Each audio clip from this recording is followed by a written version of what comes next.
Bail అన్ని కేసులు వచ్చిందండి. 5 కేసెస్ రిజిస్టర్ అయి ఉండే క్రైమ్స్ అన్ని, దాంట్లో బెయిల్ వచ్చింది నిన్న ఈవినింగ్. కండిషన్స్ చాలా ఉన్నాయి. కంట్రీ వదిలేసి వెళ్ళిపోవద్దు, ఆయన పాస్పోర్ట్ డిపాజిట్ చేయాలని చేసేసినాము. డైలీ సీసీఎస్కి వచ్చేసి 10 to 11 to 5 మధ్యలో ఎప్పుడైనా వచ్చి సంతకం చేసిపోవాలి, అది ఉంది. We should not use internet, ఈ should not come down to media, అట్లాంటి కొన్ని ఉన్నాయి షూరిటీస్. ఈ ఇంటర్నెట్ యూజ్ చేయాలని కూడా ఉంది స్ట్రిక్ట్లీ.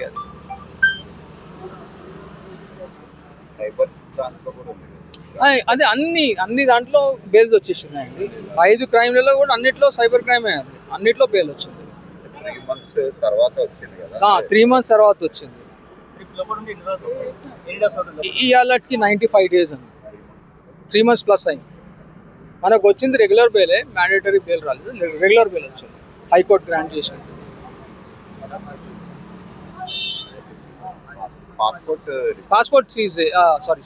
పాస్పోర్ట్ డిపాజిట్ చేసినామండి వాళ్ళ. అదొక కండిషన్ ఉండే, మనకు బెయిల్ మంజూరు చేసిన తర్వాత తన పాస్పోర్ట్ కంపల్సరీ కోర్టులో సరెండర్ చేయాలనేది ఉండే, మనం సరెండర్ చేసాం.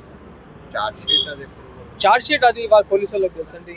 యాక్చువల్లీ 90 days లోపల ఫైల్ చేయాలి, చేయలేదు. ఇంకా వాళ్ళ ఇన్వెస్టిగేషన్ వాళ్ళ ప్రకారం ఉన్నట్టు అందుకే ఛార్జ్ షీట్ ఫైల్ చేయాలి. Please subscribe .news.